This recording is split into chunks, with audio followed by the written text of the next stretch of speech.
Imagine being born into a world where the unimaginable is not only possible, but a horrifying reality.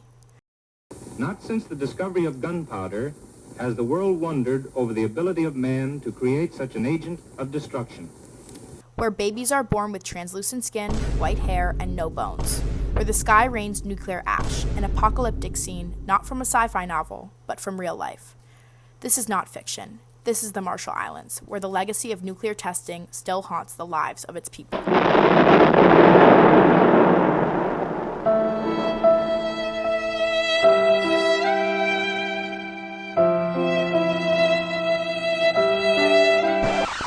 The Marshall Islands is a cluster of islands and coral atolls between Hawaii and Australia.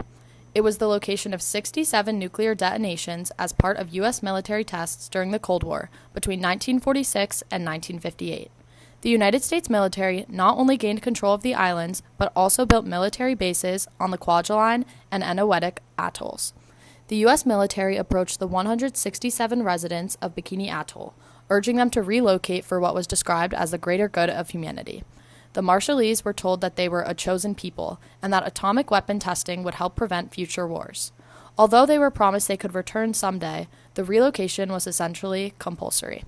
Shortly after, the U.S. military began moving the residents to Rongerik Atoll, an uninhabited island 125 miles away, which offered limited resources.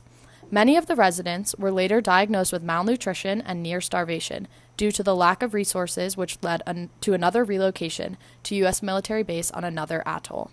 This was the first of many decisions the U.S. government made without the consent of the Marshallese.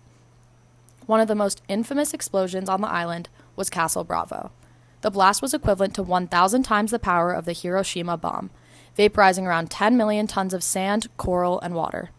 This created a massive fallout cloud that stretched 100 miles wide, releasing radioactive debris onto the inhabitants of nearby Marshall Island atolls, U.S. military personnel, and Japanese fishermen aboard the Lucky Dragon.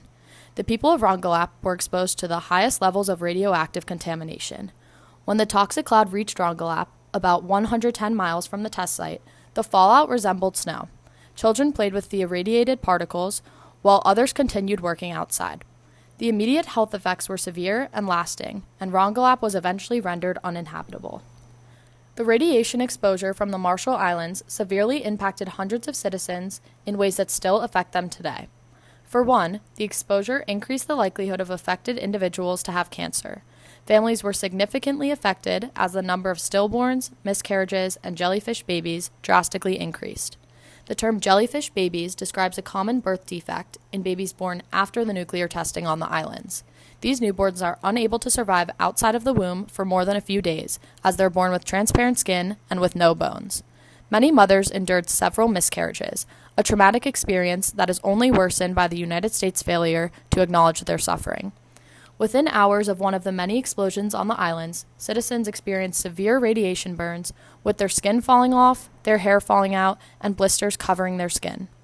Those who were physically affected by the explosions in the 1940s and 1950s were placed into a medical testing program that lasted over 4 decades.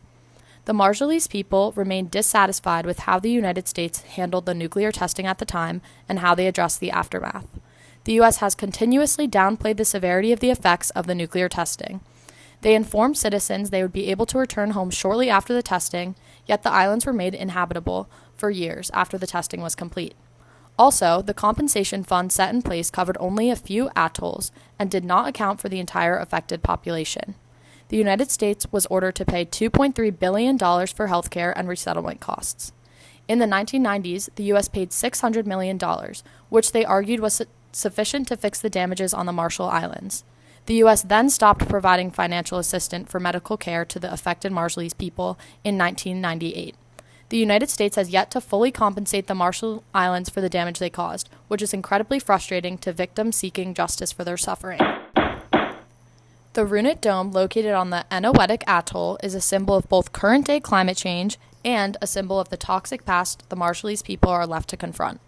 In January of 1973, the U.S. government determined, along with the U.S. Environmental Protection Agency, that the best way to dispose of the nuclear cleanup on the islands was to place all the nuclear debris in a crater and cap the debris at the Eniwetok Atoll.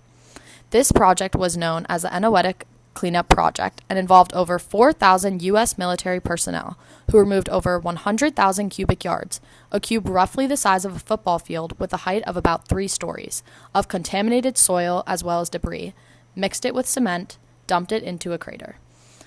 The Marshallese were led to believe that the dome was made to be a radiation shield, but it instead had mixed with seawater due to the concrete having liquid and air holes. Today, the water has literally turned radioactive, and due to climate change bringing in rising sea levels, the Marshallese food sources have been and always will be subject to nuclear contamination, posing extreme health risks. You might be wondering, why have I never heard of this before?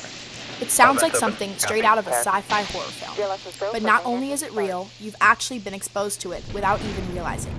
In fact, it's more present in popular culture than you might think. The Bikini Bottom, the location of a popular children's show, SpongeBob, is actually based on the Bikini Atoll, the very atoll where 23 of the nuclear tests were conducted. Steven Spielberg, a marine biologist turned animator and the creator of SpongeBob SquarePants, named the show's setting Bikini Bottom to contrast the show's playful tone with the darker history of the real Bikini Atoll. So next time you find yourself laughing at the antics in SpongeBob SquarePants, take a moment to remember that Bikini Bottom is named after Bikini Atoll, an area deeply affected by the horrors of nuclear testing. This playful cartoon juxtaposes a tragic history. Acknowledge this connection and let it remind you that behind humor, there are real stories that deserve recognition. 5, 4, 3, 2, 1, fire.